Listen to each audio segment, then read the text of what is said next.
우리 그리스도인들은 보이는 세상과 또 보이지 않는 하나님의 나라를 함께 살아가는 사람들입니다. 사실 보이는 세상은 돈과 성공을 가치로 여기고요. 소유를 위해서 치열한 경쟁 속에서 살아가는 것처럼 보입니다. 다 그렇게 사는 건 아니고요. 그렇게 보인다라는 거예요.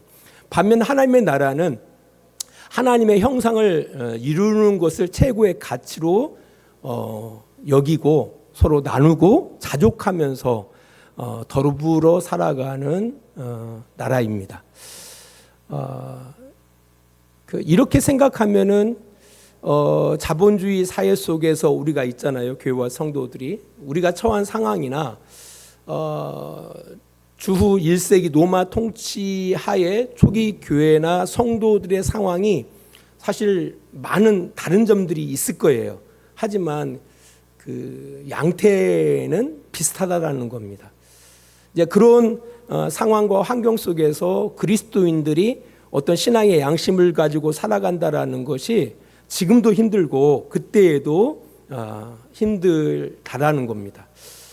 또 그 지금의 교회나 성도들을 더욱 힘들게 하는 것이 있는데 그것은 세상의 가치들, 아까 말씀드렸던 돈, 성공의 그런 가치들이 교회 공동체에도 그것이 무슨 하나님 나라의 가치인 것처럼 그 중심을 이루고 있다라는 것이 사실 그 교회를 정말 소중히 여기고 신앙을 소중히 여기는 이들에게는 너무 힘겹게 한다라는 겁니다. 그러니까 교회 공동체에서도 어떤 돈이나 성공을 가치로 여겨서 말 그대로 돈이 많다든지 아니면 성공한 어떤 삶, 사회적인 어떤 성공을 이룬 사람들에게 저 사람은 하나님이 은혜하셔서 하나님이 복을 주셔서 저렇게 부유하게 되어지고 성공했다라는 뭐 이런 식으로 교회까지도 그렇게 해석하고 있다라는 거. 또 그런 그들의 어떤 간증들이 있거든요. 그 간증들에 또 열광하는 풍토들이 있거든요. 네. 그런 모습을 바라보면은 신앙의 양심을 따라서 살아가다 보니까 힘들잖아요. 솔직히 신앙 양심을 따라 살아가는 사람들이 힘들거든요. 승진을 하더라도요, 신앙 양심을 따라 살아가면서 승진하는 사람 듣기 드뭅니다. 이제 그럼에도 불구하고 막 이렇게 나름대로 그 길을 걸어가는 사람들 보면은 대단한 사람들이에요. 제가 뭐 다른 사람들은 별로 못 봤지만 우리 교회 성도들을 바라볼 때 그래요. 참 더딥니다. 더디요. 이제 그런 모습을 바라보면은 신앙의 양심을 따라 살아가는 입장에서 바라보면은 참 더 힘겹게 한다라는 생각이 들어가요.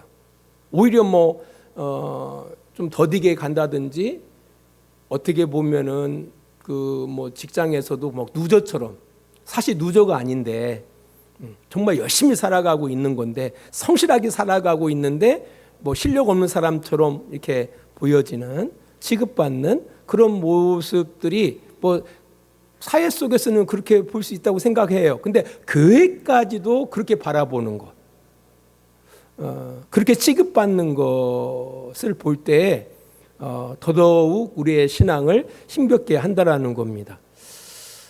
이제 그런 모습들이 지금 한국 교회나 성도들만의 고민이 아니에요. 뭐 잘 나가는 사람들에게는 그건 고민이 아니겠지만 나름대로 신앙의 양심을 지키고 살아가는데 힘겹게 살아가는 그들에게는 고민이라는 거예요. 근데 이제 주 1세기경에 로마 정부의 핍박이 가열차게 교회에 가해졌던 그 1세기 초기 교회에도 분명히 성도들에게는 이런 갈등과 고민들이 있었을 거라는 거예요. 핍박을 받지 않아도 되는 상황들이 있었거든요. 적당히 하면은요, 뭐 핍박받을 이유가 없어요. 신앙 때문에 힘들어할 이유가 없습니다. 적당히 살아가면은. 이제 그런 차원에서 바라보면은 뭐 지금도 힘들고 그때에도 아마 힘들었을 것이다. 나름대로 신앙의 양심을 따라서 살려고 하는 사람들에게 있어서는 힘들다. 신앙생활이 더 힘들다. 이런 고민들이 분명히 있었을 것이고요. 누가도 그 고민들에 대해서 누구보다도 잘 알고 있었다라는 겁니다. 사실 이 누가복음은 다른 복음서들과 다르게 그 예수 그리스도에 대해서 좀 더 세밀하게 예수님의 전기를 기록하는 것처럼 보이는데요. 사실 어떤 역사적인 사실만을 기록하고 있지는 않습니다. 만약 우리가 누가복음을 바라보면서 이랬구나 라고 하면 사실만을 얻는 것은 누가복음을 기록한 누가의 의도하고는 뭐 맞긴 맞겠지만 뭐 누가복음을 기록한 누가가 생각하는 어떤 100%에서 한 10%도 안 되는 그런 접근일 거예요. 그래서 오히려 그 누가가 세밀하게 예수의 어떤 일대기를 갖다가 이렇게 전달하면서 그 안에 그 시대의 그 고민들, 그 시대의 1세기 그 초기 교회의 성도들이 가지고 있었던 어떤 고민들, 그 갈등들을 풀어내고 있다라는 거예요. 그럼 어떻게 하면 이 갈등들을 풀어가면서 그들의 신앙을 지킬 것인가를 그 누가는 이 누가복음을 통해서 전달하고 있다라는 거예요. 그래서 그 당시에 이 누가복음을 듣고 있는 사람들에게는 듣는 사람들은 이 누가복음서를 통해서 유도를 받았던 거예요. 그러면서 다시 한번 허리띠를 졸라매는 그런 기회로 얻었다라는 겁니다. 이제 이런 부분들을 한번 우리가 찾아보고자 하는 겁니다. 우리 누가복음 3장 1절로 2절입니다. 디베뇨 황제가 통치한 지 15해 곧 본디오 빌라도가 유대의 총독으로 헤롯이 갈릴리의 분봉왕으로 그 동생 빌립이 이두레와 드라고니 지방의 분봉왕으로 누사니아가 아빌레네의 분봉왕으로 안나스와 가야바가 대제사장으로 있을 때에 하나님의 말씀이 빈들에서 사가랴의 아들 요한에게 임한지라. 여기 보니까 로마 황제의 이름이 등장합니다. 디베뇨부터 시작해가지고 유다 그 근방의 그 지역의 분봉관들에 대해서 소개하고요. 그리고 유다의 대제사장 안나스와 가야바의 이름이 등장하고 있다는 겁니다. 이게 예수님이 사역을 시작할 그 당시 유대에 가장 강력한 영향을 끼쳤던 정치와 종교 지도자들에 대해서 언급하고 있다라는 겁니다. 분명 유대 사회는 그 권력들에 의해서 움직이는 것이 분명했다라는 겁니다. 그러나 하나님의 통치는 다르게 시작되어져요. 오늘 그 누가복음 3장 2절을 바라보니까 하반절을 바라보니까 빈들에 그렇죠? 하나님의 말씀이 빈들에서 사가랴의 아들 요한에게 임한지라라고 이야기하고 있습니다. 이게 하나님이 통치하시는 그 나라, 그 결국 통치는 말로 되어지는 거잖아요. 그 하나님이 누구에게 빈들의 사가랴의 아들 요한에게 하나님의 말씀이 임함으로 시작되더라는 겁니다. 이게 누가는 의도적으로 그렇게 기록하고 있는 겁니다. 세상의 권력자들의 이름을 쭉 나열하면서 그 하나님의 말씀, 하나님의 통치가 그 세상의 통치자들에 의해서 시작되는 것이 아니라 빈들에 있는 요한에게 하나님의 말씀이 임함으로 하나님의 나라가 시작되더라는 거예요. 사실 이 빈들은 어떤 곳을 의미합니까? 광야를 의미합니다. 광야, 척박한 곳. 물도 없고 먹을 것도 없는, 그리고 내 힘으로 하루하루를 버티기도 힘겨운 그 장소, 바로 그곳이 광야인 겁니다. 그 광야에 그 요한에게 하나님의 말씀이 임하더라는 겁니다. 우리의 생각들하고는 다르잖아요. 우리가 생각할 때는 뭔가 힘 있고 권력이 있고 그런 가운데 하나님이 역사할 때 더 크게 하나님의 나라가 확장될 것 같은데 성경은 누가는 그렇게 이야기하고 있지 않아요. 빈들에 요한에게 하나님의 말씀이 임하고 그로부터 말 그대로 하나님의 나라가 시작되더라는 겁니다.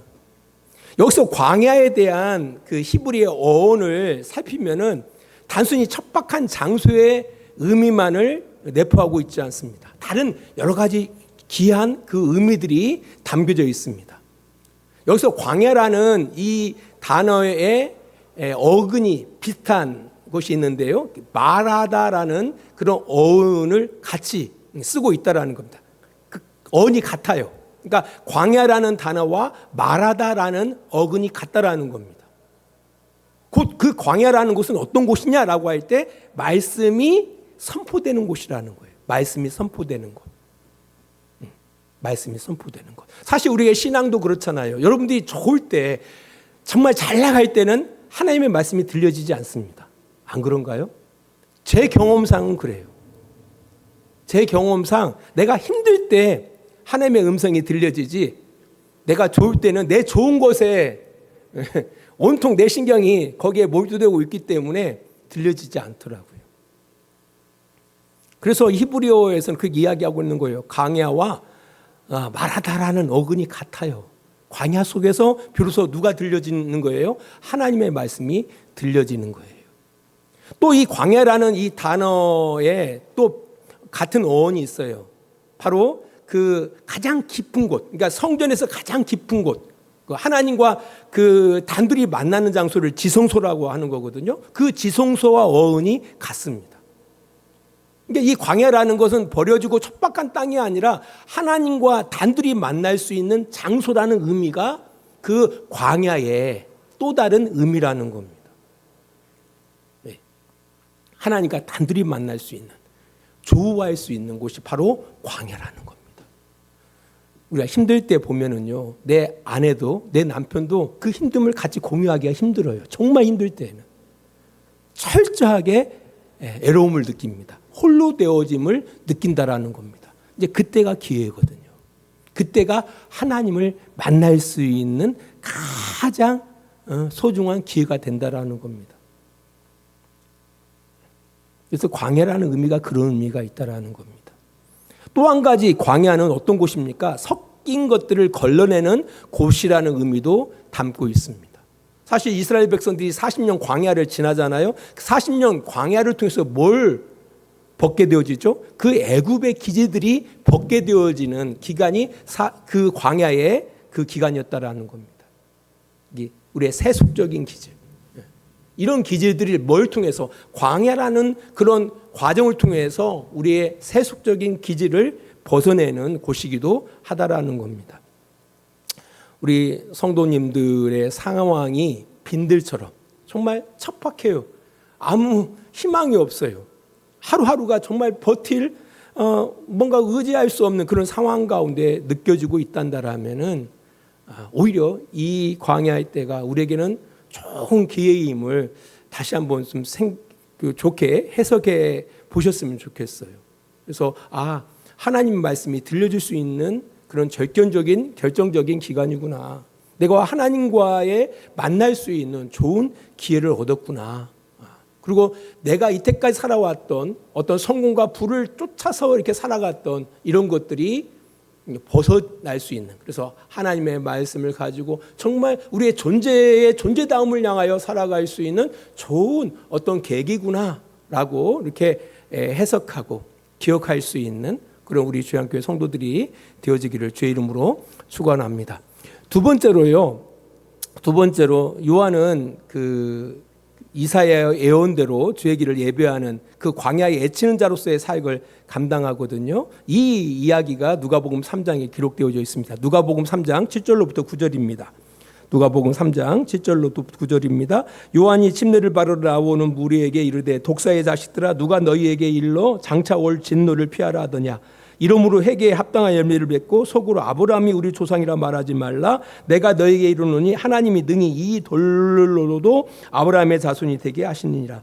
이미 도끼가 나무 뿌리에 놓였으니 좋은 열매 맺지 아니하는 나무마다 찍혀 불에 던져지느니라. 아멘. 이 요한은 이제 침례를 통해서 회개의 침례를 베푸는 그 사역을 감당했는데요. 요한에게 침례를 받으러 오는 사람들이 어떤 사람들이었는가를 좀 살펴볼 필요가 있습니다. 7절을 바라보니까 침례를 받으러 나오는 무리에게 뭐라고 이야기해요? 독사의 자식들아라고 그들을 어떻게 신란이라고 할까요? 엄청나게 막 그 독하게 그들을 향해서 선언하는 겁니다. 이 사람들은 어떤 사람이냐면은 그들에게 올 진노를 피하기 위해서 나온 사람들이에요. 그들에게 올 진노, 이 진노는 누구의 하나님의 진노를 말하거든요. 왜 진노를 얻게 되어질까요? 죄 때문에 그런 거예요. 그러니까 침례를 통해서 죄 용서를 받는다라고 그런 생각했기 때문에 죄 용서를 받아야만이 하나님의 진노를 받지 않을 거 아닙니까? 그래서 그 하나님의 진노를 피하기 위해서 침례를 받기 위해서 누구에게 나온 거예요? 요한에게 나온 거라는 겁니다. 그런 그들에게 요한은 이렇게 선언하죠. 회개에 합당한 열매를 맺으라라고 이야기해요. 회개에 합당한 열매를 맺고 속으로 아브라함이 우리 조상이라 말하지 말라라고 이야기를 해요. 이 얘기는 어떤 의미를 담고 있습니까? 너희들이 지금 침례를 받는다고 해서 세례를 받는다고 해서 이 문제가 해결되는 문제가 아니라는 거죠. 그죠? 그들은 하나님의 진노, 그러니까 죄로 인해서 하나님의 진노를 피하기 위해서 침례를 받으러 온 거예요, 요한에게. 근데 요한은 뭐라고 이야기하고 있냐면은 회개에 합당한 열매를 맺지 않고서는 이것으로 안 된다라는 이야기죠. 그렇잖아요. 죄 때문에 하나님의 진노 가운데 있어요. 그 진노를 피하기 위해서는 죄의 문제를 해결해야 돼요. 그 죄의 문제를 해결하기 위해서 침례를 받기 위해서 나온 거예요. 근데 이 요한은 뭐라고 그들에게 외치냐면은 회개에 합당한 열매를 맺어야 한다라는 거예요. 그들은 어떤 생각을 갖고 있었냐면은 속으로, 마음으로 우리가 아브라함이 우리의 조상이니까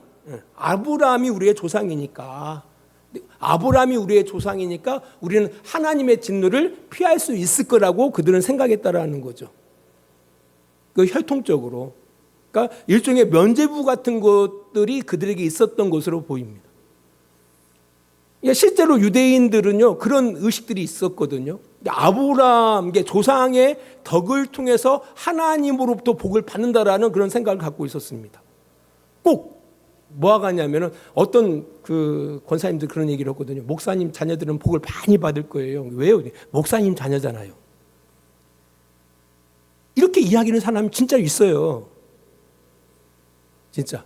나는 모태신앙이니까. 나는 목사의 자식이니까. 나는 목사니까. 나는 장로니까. 나는 예배를 지키고 11조를 하니까. 이런 내력들이 나를 구원으로 이끌 것이라고 생각하는 사람들이 있을 거라는 거예요. 근데 요한이 이렇게 말합니다. 좋은 열매를 맺지 아니하면은 찍혀서 불에 던진다라고 이야기를 해요. 심판을 면할 수 없다. 하나님의 진노를 면할 수 없다라고 이야기하고 있다라는 겁니다. 그렇잖아요. 우리가 교회 다니니까 나는 하나님의 진노에서 면해질 거야. 분명 우리가 다 죄인이라는 사실을 알잖아요. 솔직히 우리가 죄를 안고 살고 있다는 건 다 알고 있거든요. 그러니까 죄에 대해서 분명히 죄에 대한 대가를 치러야 할 거예요. 하나님 앞에 누구도 핑계하지 못할 거예요. 이제 그런 가운데 어떤 사람들은 나 교회 다니니까, 내 예수 믿으니까, 나 교회에 어떤 직분을 갖고 있으니까 이런 생각을 충분히 할 수 있다라는 거예요. 근데 요한은 그런 이야기를 하는 겁니다. 회개에 합당한 열매를 맺지 않고서는 그 진노를 뭐 할 수 없다? 피할 수 없다라고 이야기하고 있는 거예요. 그때 그들이 이렇게 질문합니다. 누가복음 3장 10절입니다. 무리가 물어 이르되 그러면 우리가 무엇을 하리이까? 그럼 어떻게 그 진노를 피할 수 있습니까? 라고 대답을 하는 겁니다. 질문을 하는 겁니다. 그때 요한은 이렇게 대답합니다. 누가복음 3장 11절로 14절까지입니다. 11절입니다. 대답하여 이르되 옷 두 벌 있는 자는 옷 없는 자에게 나누어 줄 것이요 먹을 것이 있는 자도 그렇게 할 것이니라 하고 세리들도 침례를 받고자 하여 와서 이르되 선생이여 우리는 무엇을 하리이까 하며 이르되 부과된 것 외에는 거두지 말라 하고 군인들로 물어 가로되 우리는 무엇을 하리이까 하며 이르되 사람들에게 강탈하지 말며 거짓으로 고발하지 말고 받는 급료를 족한 줄로 알라 하니라 라고 이야기하고 있습니다. 이 내용을 바라보면 너무 재밌어요. 그러면 우리가 회개에 합당한 열매를 어떻게 맺어야 할까요? 그래서 어떻게 하나님의 진노를 피할 수 있습니까? 라는 그 질문에 대해서 그 요한의 답변은 예수 믿어라, 교회 나가야 한다, 이런 얘기가 아니에요. 그리고 예배들이 한다, 예배를 뜨겁게 드려야 한다, 이런 얘기가 아니에요. 의외의 답변을 하는 거예요.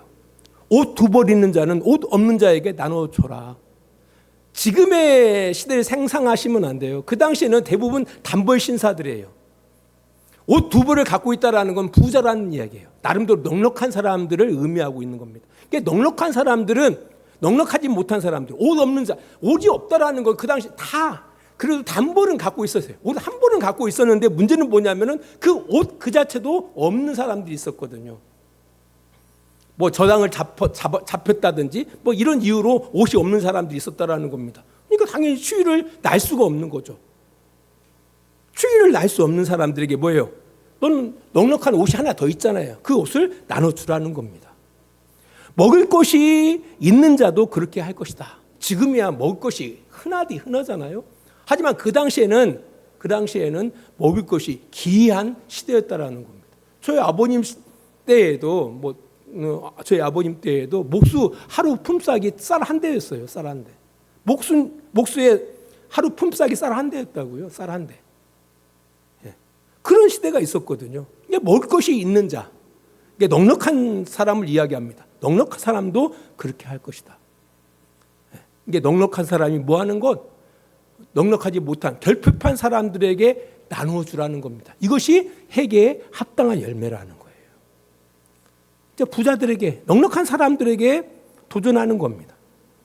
또한 12절을 바라보니까 세리들에게도 그렇게 이야기합니다. 이제 세리들도 침례를 받고자 하여 와서 선생님 우리는 무엇을 해야 합니까? 라고 했을 때 부가된 것 외에는 거두지 말라라고 이야기합니다. 부가된 것 외에는 거두지 말라. 부가된 것 외에는 거두지 말라. 그 당시 세리들은 그러니까 노마가 세리들에게 이제 세금을 걷게 만들었는데 이게 세금을 거둘 때 국가에다가 바칠 세도 걷고요. 거기에 자기 인건비도 얹었고요.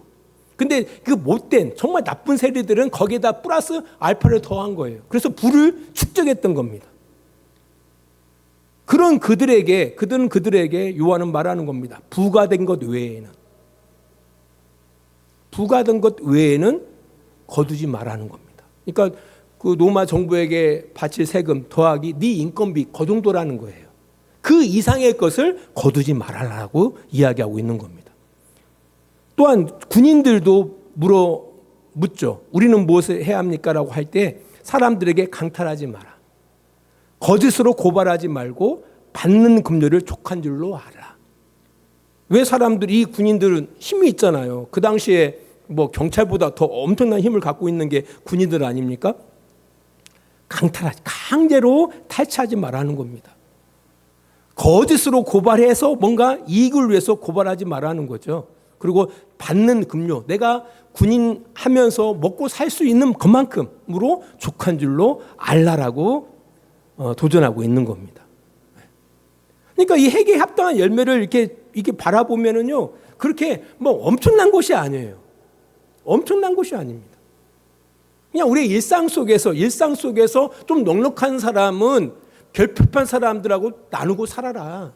그런 이야기예요. 세리도 마찬가지고요. 꼭 군인들도 마찬가지예요. 좀 자족하면서, 네가 받는 급료에 자족하면서 살아가라. 이게 뭐라고요? 회개에 합당한 열매라는 거예요. 이 심판을 피하는 방법이 지극히 종교적인 것이 아니에요. 더 가진 자는 결핍한 자와 나누는 것, 내 직장에서 정직하게 자족하면서 주어진 것에 감사하고 살아가는 것, 그냥 우리의 일상 속에서 이렇게 살아가는 것, 그냥 어떻게 보면 평범하게 살아가는 거예요. 평범하게 살아가는 것. 네 탐욕을 따라 살아가지 않고 자족하면서 살아가는 것이 하나님의 백성으로서의, 또 진노를 피하는 자로서의 합당한 삶의 모습이라고 언급하고 있다라는 겁니다. 나누고 정직하고 공의롭고 자족하고 살아가는 것, 이게 회개에 합당한 열매라는 것입니다. 이것이 진노를 피하는 모습이라는 거예요. 삶이라는 겁니다.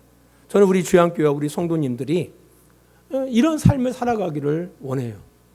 이런 삶을 살아가지 않고서는요, 여러분들 하나님 앞에 섰을 때 부끄러움 당할 수밖에 없어요. 세상적으로는 성공할 수는 있을 거예요.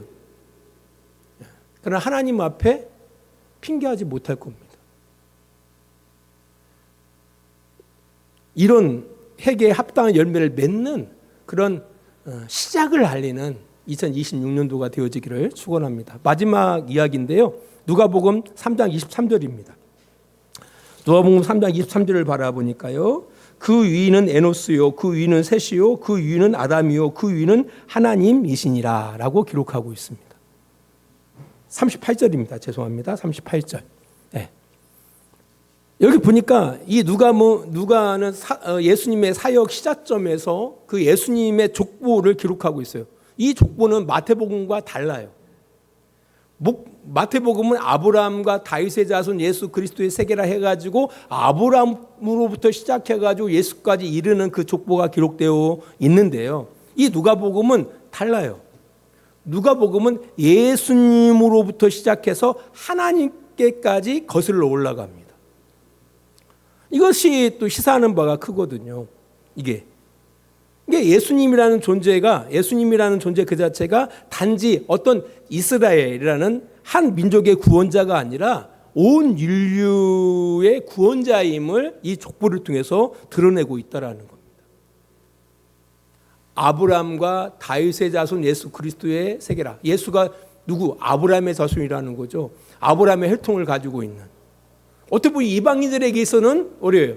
이방인들에 있어서는 조금 이방인들은 열애가 되어지는 거죠. 근데 누가복음의 그 족보를 바라보면은 예수부터 시작해가지고 하나님까지 거슬러 올라가더라는 겁니다. 그 이유는 예수가 어떤 이스라엘만을 위한 구원자가 아니라 온 인류를 향한 구원자이심을 이 족보를 통해서 이야기하고 있다라는 겁니다. 이뿐 아닙니다. 이뿐 아니라 우리는 예수 그리스도를 통해서 하나님의 양자된 자들이거든요. 그죠? 우리 모두는 예수님을 통해서, 예수님과 연합을 통해서 하나님의 자녀들이 된 사람들이에요. 그렇다면 우리는 누구에게까지 올라가요? 하나님까지 올라가는 거예요. 우리가 하나님의 자녀임을 이 족보를 통해서 이야기하고 있다라는 겁니다. 너희들은 누구의 자녀다? 하나님의 자녀다. 그 당시에 하나님의 자녀는 황제에게만 부여되어진 특권이에요. 황제는 신의 자식이었거든요. 신의 자식. 그러니까 황제만이 신의 자식이에요. 근데 이 누가복음은 그렇게 언급하지 않습니다. 너희들 모두가 누구의 자녀라는 거예요? 하나님의 자녀 되어짐을 이야기하고 있다라는 겁니다. 너희들이 다 하나님의 자녀다. 하나님의 자녀다. 우리도 역시나 예수 그리스도로 인해서 묶어져 있잖아요. 묶어져서 하나님을 아빠, 아버지라고 고백하는 사람들입니다. 여러분들을 계속 거슬러 올라가면은 누구에게까지 도달될까요? 하나님까지 도달된다라는 겁니다. 우리의 상황이 비천하고 참 하루하루 답답한 인생을 살아갈 수밖에 없는 그 처지 가운데 있다 할지라도 우리의 정체가 누구라는 거예요? 하나님의 자녀들이라는 겁니다. 하나님의 아들들이고 하나님의 딸들이라는 겁니다. 하나님이 여러분의 보호자 되신다라는 거예요. 하나님께까지 거슬러 올라간다라는 겁니다. 우리는 하나님 때문에 살아요. 하나님 때문에 호흡하고요. 하나님으로 함께 우리는 살고 있다라는 이것을 이 누가는 이 족보를 통해서 이야기하고 있다라는 겁니다. 2026년 한 해 우리가 세상이 만만치 않을 겁니다. 우리는 힘들 거예요. 그때 기억하시기 바랍니다. 우리가 누구인가? 우리는 하나님의 자녀예요. 하나님의 자녀다. 하나님이 나의 아버지시다라는 이 사실을 우리의 마음 가운데 깊이 새기고 흔들릴 때마다 이 생각, 이 정체를 꼭 기억하시기 바랍니다. 하나님이 도우신다. 하나님이 나의 보호자 되심을 기억하면서 이 한 해를 넉넉하게 승리하는 그런 복된 우리 주의 함께와 성도님들 되시기를 주의 이름으로 축원합니다. 기도하겠습니다. 이 시간도 오늘 누가를 통해서 주시는 그 말씀들을 생각해 봅니다. 하나님의 말씀이 빈들의 요한에게 임했던 것처럼 하루하루 참 답답한 삶을 살아가는 우리들에게도 그 하나님의 그 음성이 우리에게도 주어질 수 있다라는 그 기대를 가지고 하나님을 찾기 위하여 노력하고 또 하나님을 만나기 위하여 노력하고 그 음성에 반응할 수 있는 그런 우리들이 되어지기를 소원합니다. 또한 아버지 하나님, 우리가 진짜 누가 진짜 하나님의 자녀인가를 또 요한의 이야기를 통해서 다시 한번 생각해 봅니다. 우리 일상 속에서 우리가 거룩히 살아간다라는 것이 종교적인 것이 아니라 일상 속에 우리가 나누고 정직하고 또 공의롭게 살아가는 것이 곧 우리가 하나님의 자녀로서의 합당한 삶인 것을 다시 확인하면서 우리가 2026년도를 그렇게 살아가는 그런 복된 우리 주양교회 성도들이 되어지기를 소원합니다. 우리가 힘들 때마다 우리의 보호자가 하나님 아버지심을 우리의 마음 가운데 깊이 새기고 우리를 도우시는 그 하나님을 붙들고 이 한 해도 승리해 나갈 수 있는 우리 주양교회 성도들이 다 되어질 수 있도록 주님 도우시고 인도하여 주시옵소서. 예수님 거룩하신 이름으로 기도합니다. 아멘. 인류를 결산하며 하나님의 은혜에 감사하고 새로운 인류를 향하여 나가는 우리들에게 하나님의 큰 은혜가 임할 것을 기대하며 또 하나님 앞에 바라는 모든 성도들의 머리 위에와 그들의 가정과 직장과 사업장 위에 하나님의 은혜와 사랑이 늘 함께 해주시기를 간절히 축원하옵나이다. 아멘.